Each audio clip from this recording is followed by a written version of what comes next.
নরসিংদীতে পুলিশের উপর হামলার ঘটনায় মামলা হয়েছে। এই ঘটনায় 7 জনকে গ্রেপ্তার করেছে পুলিশ। তাদের আদালতে পাঠানো হয়েছে। বান্ডেল থাকলে প্রতি সেনমানিতে টাকা বাঁচবে। বিকাশ সেনমানি বান্ডেল কিনে জিতুন প্রতি লেনদেনে। এ নিয়ে আরো জানাতে নরসিংদী থেকে যুক্ত হয়েছেন সহকর্মী মোহাম্মদ আসাদুজ্জামান। 7 জনকে গ্রেপ্তার করা হয়েছে, তবে অন্য আসামিদের ধরার স্বার্থে তাদের নাম প্রকাশ করা হচ্ছে না। এখন পর্যন্ত আর কি তথ্য আছে আপনার কাছে এই বিষয়ে?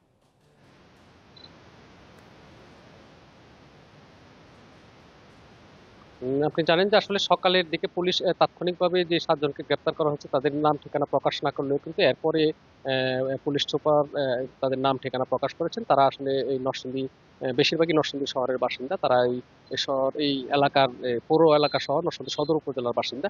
এরই মধ্যে কিন্তু সবার নাম ঠিকানা প্রকাশ করা হয়েছে এবং তাদেরকে জেল কি বলে আদালতের মাধ্যমে জেল হাজতে পাঠানো হয়েছে। আর আপনি জানেন যে এর মধ্যে কিন্তু যে সদর থানায় যে মামলাটি হয়েছে, অর্থাৎ পুলিশ বাদী হয়ে যে মামলাটি করেছেন, এই মামলায় 7 জন গ্রেপ্তারের পরেও কিন্তু যেই আরো যে আসামি রয়েছে, অর্থাৎ এখানে কিন্তু 5 জনের নাম উল্লেখ সহ 25 থেকে 30 জনকে অজ্ঞাত আসামি করে মামলা করা হয়েছিল।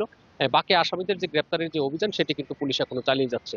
আর আপনি জানেন যে এরই মধ্যে কিন্তু এই অতিরিক্ত পুলিশ সুপার মোহাম্মদ আনোয়ার হোসেন শামীম, যিনি চিকিৎসাধীন রয়েছেন ঢাকার কেন্দ্রীয় পুলিশ হাসপাতালে, তিনি সেখানে চিকিৎসাধীন অবস্থায় আছেন। পুলিশ যেটি জানিয়েছে তার শারীরিক অবস্থা এখন মোটামুটি ভালো আছে, সেটি পুলিশ সুপার আমাদেরকে জানিয়েছেন। আর তিনি যেটি বলেছেন যে এই ঘটনায় যে মামলা হয়েছে, মামলায় অনেক আসামি করা হয়েছে, 25 থেকে 30 জন অজ্ঞাত আসামি, কিন্তু তারা যাচাই বাছাই ছাড়া, অর্থাৎ এই মামলায় যাতে কোনো নিরপরাধ ব্যক্তি মামলায় না ফেঁসে যান সেই বিষয়টি পুলিশ সুপার নজরে রাখবে এবং তারা তদন্তের মাধ্যমে এবং সুনির্দিষ্ট অভিযোগ প্রমাণের ভিত্তিতে এবং যারা এই ঘটনায় জড়িত ছিল প্রত্যেককে আইনের আওতায় আনবেন বলে পুলিশ সুপার মোহাম্মদ মেনহাজুল আলম আমাদেরকে জানিয়েছে।